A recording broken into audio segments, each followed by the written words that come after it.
जाहीर अभिनंदन करतो की आपण आपल्या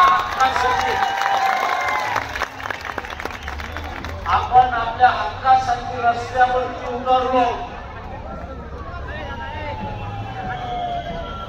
एसआरएची ही जी योजना आहे, एसआरएची ही योजना हे आपण लक्षात घ्या. ओल्गा टेनिस म्हणून नावाच्या असणाऱ्या मुंबईमध्ये पत्रकार होत्या. एमर्जन्सी मध्ये त्यांनी सुप्रीम कोर्टामध्ये याचिका दाखल केली. याचिकेची मागणी होती जे झोपडपट्टी धारक आहेत, फुटपाथ धारक आहेत,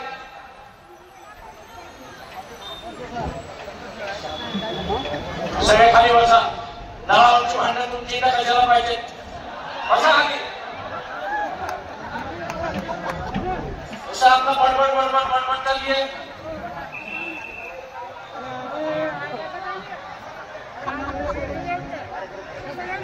झोपडपट्टी धारक जो आहे, फुटपाथ धारक जो आहे, त्याला हक्काचं घर मिळालं पाहिजे ही सुप्रीम कोर्टामधली याचिका त्यांनी दाखल केली आणि सुप्रीम कोर्टाने निकाल दिला की घटनेने प्रत्येकाला छप्पर असला पाहिजे असा अधिकार दिलेला आहे आणि त्यातून ही योजना सुरुवात झाली. पण ज्याला तुम्ही सत्तेवरती बसवलंय, मग तो काँग्रेस मधला असेल किंवा आत्ताचा असणारा देवेंद्र फडणवीस असेल, चोराला बसवलंय हे आपण लक्षात घ्या.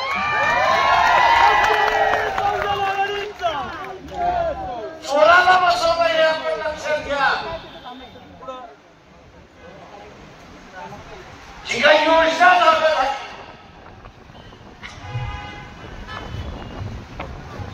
जिथे जिथे सारे उभं करण्यात आलं त्याचा दोन भाग आपल्याला दिसतो. एक भाग 107 फूट किंवा 370 फूट आपल्याला दिसतात. पण मोकळ्यात आलेल्या जागेवरती आपण असं पाहिलं तर तिथे 4-4, 5-5 हजार स्क्वेअर फुटाचा असताना फ्लॅट बांधल्या जातात हे लक्षात घ्या आणि बाजार भावाने विकल्या जातात. तुमचा नालायकपणा आहे. इलेक्शन मध्ये येणारा महात्मा गांधीची नोट, दारू आणि मटण याच्यामुळे 500 स्क्वेअर फुटाच्या घराला तुम्ही मुकला पैसे असणारी परिस्थिती आहे. जो आता तुम्ही या दुसरं कोणी नाही, लढणारे लढतात, लढणारे लढतात. पण तुम्ही स्वतःला विकता त्याला आम्ही काय करणार? तुम्ही स्वतःलाच विकताय आणि मग मोर्चे काढा, आंदोलन करा. कशासाठी? का आमचं झोपडं तोडलं? कशासाठी? का आम्हाला अपात्र केलं? कशासाठी? तर गुंडांनी ही स्कीम ताब्यामध्ये घेतली. त्याला जबाबदार कोण? त्या अधिकारी की तुम्ही? त्याला जबाबदार कोण? या निवडणुकीमध्ये सुधारणार की न सुधारणार?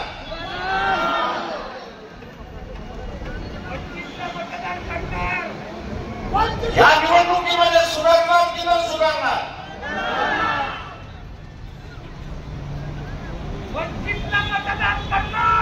मित्रो, तुमच्या मागण्या मान्य करायला त्यांना फार वेळ लागत नाही.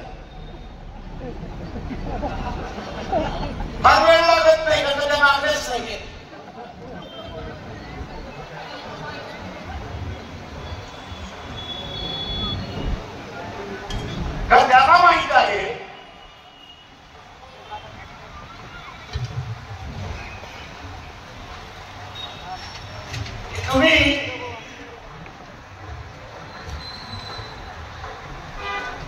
500 स्क्वेअर फुटाचं घर मागतच नाही.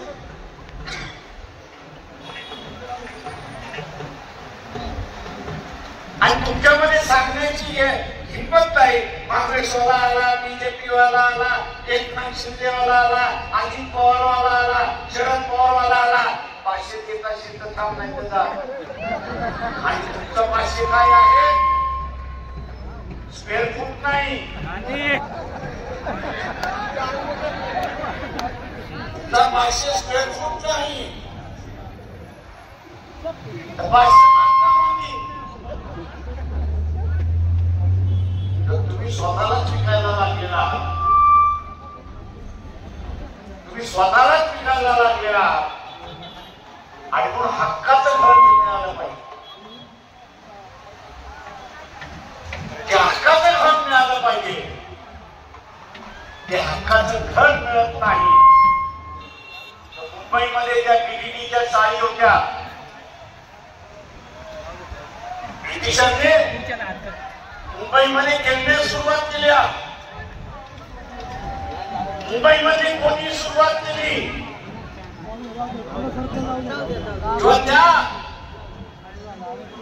कोटीमध्ये मिलमध्ये कामगार पाहिजे होता. आणि कामगार पाहिजे असेल तर राहायला जागा पाहिजे. आणि म्हणून बीडीडीच्या चाळी त्यांनी बांधल्या की ज्या एका खोलीमध्ये एका खोलीमध्ये 10 कामगार राहत होता. 10 बाय 10च्या खोलीमध्ये. आणि तोही कसा राहत होता? याची दुपारची शिफ्ट, रात्रीची शिफ्ट, सकाळची शिफ्ट. एसआरएची योजना आणि बीडीडीचा याच्यामध्ये काहीच फरक नाही, हे आपण लक्षात घ्या. तिथे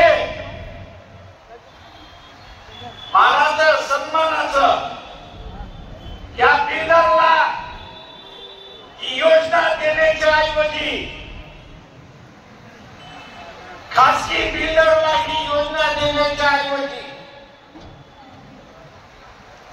मार्फत राबवल्या गेली असते. मार्फत राबवल्या गेली असते. शासकीय एजन्सी मार्फत राबवल्या गेली असते तर 500 स्क्वेअर फुटाचं घर सहज मिळालं असतं, हे आपण लक्षात घ्या. या एका योजनेतून जो बिल्डर आहे तो 2-4 कोटी नाही कमवत. तो 2-4 कोटी नाही कमवत. तो 100 कोटी कमवतो, हे लक्षात घ्या. तो 100 कोटी कमवतो, हे आपण लक्षात घ्या. आणि राज्यकर्ते म्हणतात आधा हमारा आधा आपका. आधा हमारा आधा आपका. नुकसान कोणाचं झालं? नुकसान कोणाचं झालं? जनतेचं झालं. कशामुळे झालं? एक 500 रुपया म्हणून इलेक्शन मध्ये दारू नाही आणि नाही तर 1 किलो मटणा म्हणून.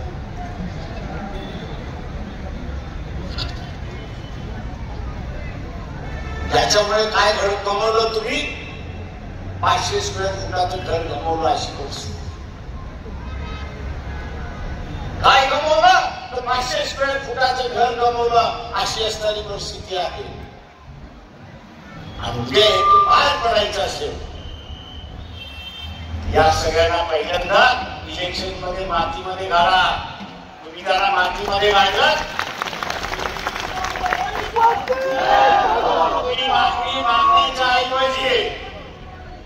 तुम्ही मागणी मागण्याच्या ऐवजी ते स्वतःहूनच म्हणते की आम्ही 500 स्क्वेअर फुटाचं घर फक्त 150 वर्षांना दिलं. तुम्ही काढून तर बघा. तुमच्या बापाचं काय जाते काढायला?